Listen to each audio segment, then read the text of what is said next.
사전투표 첫날 오전 9시 현재 2.19% 동시간대 최고치 나왔고요. 속보 전해드립니다.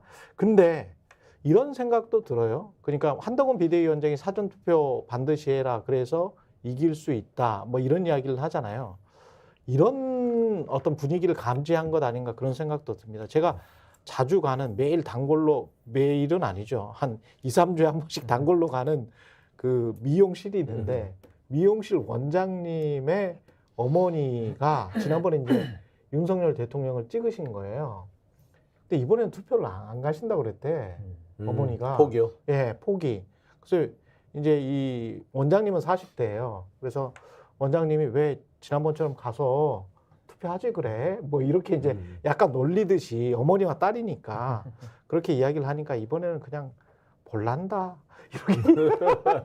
이렇게 약간 좀 이제 체념이나 포기한 듯한 보수층의 그런 분위기가 감지돼서 혹시 한동훈 비대위원장이 야 이거 포기하면 안 된다. 투표 사전투표라도 해야 된다. 이렇게 막 푸시를 하고 있는 거 아닌가 그런 생각도 들더라고요. 그러니까 이제 저도 뭐 비슷한 여론을 어제 식사하면서 들었는데 모 찜질방에서 아주머니들, 그러니까 할머니들 한 두 분, 세 분이 모이셔가지고 그렇게 이종섭 그 장관 욕을 하더라는 겁니다. 그러니까 장관을 왜 욕? 그러니까 그 피의자 이종섭, 그러니까 호주 대사 임명권과 사태의 모습을 보면서 야, 이 정부 너무하다라고 그분들이 찍으신 분들인데 그렇게 욕하고 있던 모습을 저에게 전달해 주시면서 이 바닥민심은 다 뒤집어졌다. 그래서 이제 국민의힘이 살아날 가능성이 없다. 이런 얘기를 저한테 하시더라고요. 이게 어제 제가 들은 얘기입니다. 그래서 저는 한동훈 위원장은 위기감을 지금 느끼고 있기 때문에 뭐 연설 들어보면요. 범죄자 얘기 내지는 우리를 믿어달라. 이 얘기밖에 안 하고 있거든요. 근데 그렇죠. 뭐 범죄자 얘기는 제가 논외로 하더라도 우리를 믿어달라. 아니 무슨 종교입니까? 이제 선거가 아니라 믿음과 신앙의 영역으로 지금 넘어가고 있거든요. 그러니까 이렇게 해서까지 지지가 그럼 따라올 것이냐. 그동안에도 지지층 결집을 계속 시도해 왔습니다. 2년 동안. 그래서 더 이상 결집될 지지자가 없습니다.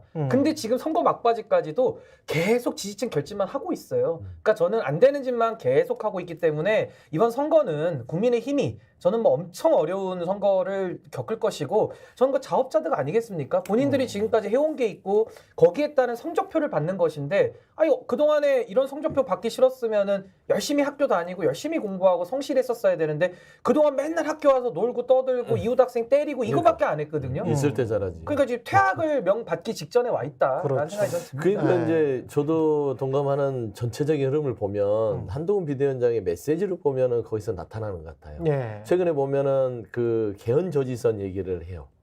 근데 여당 대표가 선거를 하면서 우리가 개헌 저지선을 호소하는 거예요. 개헌 저지선이 101석이거든요. 그 이상을 주셔야 된다. 투표해달라고 얘기하는 겁니다. 그러니까 내부적으로도 개헌 저지선이 무너질 수 있다라고 우려하는 상황인 것이고 그렇게 따졌을 때는 지금 윤석열 대통령의 국정 지지도가 30% 거의 신앙 수준의 그 지지층이 있잖아요. 절대 안 무너지잖아요. 그러니까 이런 부분들을 끄집어내면 최소한 지금 현재의 103석 그걸 유지할 수 있지 않겠냐라는 그런 전략인 것 같아요. 그러니까 집토끼라도 잡자. 지금 말한 대로 윤석열 대통령을 찍었던 분들이 뭐 투표를 포기하는 그런 현상들이 나타났다는 것인데 그건 부끄러운 거거든요. 지금 2년 동안 윤석열 정부 평가를 보수 자체도 아 잘못 뽑았다. 창피하다. 이거 어떻게 할 방법이 없다. 나 투표장에 가면 예전에 내가 뽑았던 내 스스로가 창피할 것 같다. 이런 거 아니겠어요? 그렇죠. 이제 그런 부분에 있어서 투표 포기하는 사람들을 끄집어내서 최소한 103석이라도 면피하자. 안 그러면 큰일 난다. 어떤 그 전략인 것 같아요. 근데 103석이 유지가 돼요? 어떻게 보세요? 비례랑 한번 지역구랑 꼼꼼히 따져봐야 되는데 양당 모두 공이 주장하는 거는 수십 곳 정도가 박빙 지역이기 때문에 아무도 장담 못한다 이거 아닙니까? 근데 뭐 지난번에 강서구청장 보궐선거 때도 뭐 박빙이다 뭐 여러 가지 이야기 나왔는데 막상 열어보면 아무리 이재명 대표 사법 리스크가 있고 먹물을 던져서 상대방을 악마화해도 그래도 18% 차이가 나거든요. 근데 당시에 김기현 대표가 저는 지금 선녀로 보여요. 더 잘했던 것 같아요. 한동훈 위원장보다는. 이게 제 주관적 느낌인데 뭐 이런 평가도 있겠지만은 전 이겁니다. 예를 들어 지난번에도 103석을 황교안 대표 체제에서 했는데 그때 이겼던 지역구가 예를 들면 평택의 유이동 그렇죠. 의원이라든지 네. 아니면 인천의 배준영 의원 뭐 이런 분들이에요. 아니면 뭐 송파의 갑의 뭐 김웅 의원 이런 분들인데 제가 봤을 때 지금 송파 갑 그때 김웅 의원 당시 2,000표 차이로 겨우 이겼거든요. 지금 2,000표 뒤집히는 건 일도 아닌 상황이 돼버렸어요. 예. 그러니까 전 송파 갑 지역도 매우 국민의힘이 위험하다는 입장이고 송파가 두 곳 다 민주당이 가져갈 수도 있습니다. 배현진 빼고. 을 빼고는 그렇다고 저는 봅니다. 예, 그리고 이제 배현진 빼고는 평택 다 가져갈 수도 있습니다. 그리고 예. 평택 같은 경우도 유이동 의원 같은 경우가 지금 많은 차이에서 지는 걸로 나오거든요. 그리고 지금 그 강화 옹진에 있는 배준영 후보도 지는 결과가 나오고 있어요. 예. 그럼 제가 이 세 지역구만 예를 든 이유가 이 세 지역구가 만약에 민주당에게 넘어가면은 딴 지역구는 볼 것도 없는 겁니다. 그러면은 103석에서 지금 제가 얘기한 세 지역구만 빼도 100석이 무너지거든요. 그럼 여기만 무너지겠습니까? 대전은 안 무너지며 PK는 지금 장례찬 후보 저러고 돌아다니는데 영향이 없겠습니까? 그러니까 제가 대표 샘플로 3개를 얘기한 건데 예. 이 정도 계산하면요. 예. 즉 국민의힘이 개헌저지선, 그러니까 100석, 범야권 200석을 걱정할 수밖에 없는 거예요. 그럼 저는 아니 200석을 걱정할 거였으면 진작에 잘했어야지. 인제 와가지고 혈서 쓰고 머리 깎고 함거 들어간다고 해가지고 없는 표가 옵니까? 그러니까 이거는 저는 사필 기정이고 자업자득이고 저는 뭐 마땅하게 좀 국민들이 심판하는 것이 오히려 정의에 부합하는 거 아니냐. 그렇게 보고 좀 하나만 더 추가드리면 200석 이거 가지고 국민들께서 불안해하시도록 지금 한동훈 위원장이 만들고 있는데요. 불안하실 것 전혀 없습니다. 왜냐하면 200석이라는 것이요. 대통령에 대한 견제권으로서 200석이 필요한 거예요. 그렇게 거부권을 9번, 10번 씻어도 대통령이 있습니까?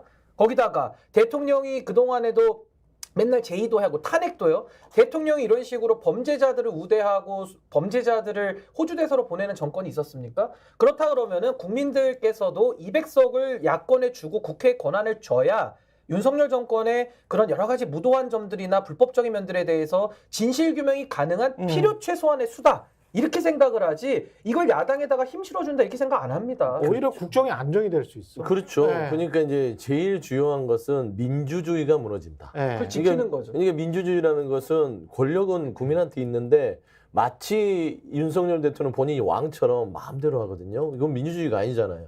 전제국가고 독재국가 아니겠습니까? 이제 이런 것들은 국민들이 심판해 주는 거예요. 오래 기다렸죠. 2년 얼마나 힘들었습니까? 네. 지옥 같을 거예요. 그러니까 이런 지옥에서 벗어나기 위해서 국민들은 투표장에 나가서 범야권 200석을 주겠다고 마음 먹는 거예요. 저는 이런 생각들이 전반에 깔려 있는 것인데 한동훈 비대위원장이 예를 들어 지금 정우천 후보 얘기한 것 같아요. 혈서 쓰고 머리 깎고 그 한거에 들어가서 예. 절박함을 보여주는데 한동훈 비대위원장이 서서 죽겠다는 말 하지 말고 혈서 쓰고 머리 깎고 말하자면 그 한거에 들어가면 좀 효과가 있을 수도 있어요. 3개 다 하라고 하지 말고. 근데 2개만 할게요. 근데 잘 보세요. 근데 지금 보면 나는 서서 죽겠다. 2조 심판. 범죄자한테 머리 숙일 수 없다. 누가 범죄자의 머리 속이래요? 이 선거는 국민한테 누가 더 잘 굴복하고 잘 지겠다라고 선언하는 사람들이 이기는 게임입니다. 그래, 정치는 그런 것이죠. 범죄자라는 말을 계속하면 사실은 이종섭, 윤석열, 김건희, 디올백, 주가 조작, 장모님 뭐 이런 것도 같이 동시 연상된다라는 생각을 지금 못해요. 못하는 거죠. 그러니까 한동훈 비대위원장은 정치인이 가장 중요한 거는 자기 객관화라고 보거든요. 손자병법도 지피지기. 아니 백전불패. 그 객관화가 네. 있었으면 이런 식으로 하겠습니까? 자기 객관화가 없어. 이분들이 윤석열 대통령도 그렇고 한동훈 비대위원장도 그렇고 국민들이 본인들을 어떻게 생각하는지 냉철하게 성찰하지 못하는 사람들인 것 같아요. 그럼 스픽스는 말하는 언론입니다. 대세는 유튜브, 그중에서 스픽스. 좋아요, 댓글, 구독, 알림 설정. 여러분이 저희를 사랑해 주시고 우리가 여러분을 사랑하는 4가지 방법입니다.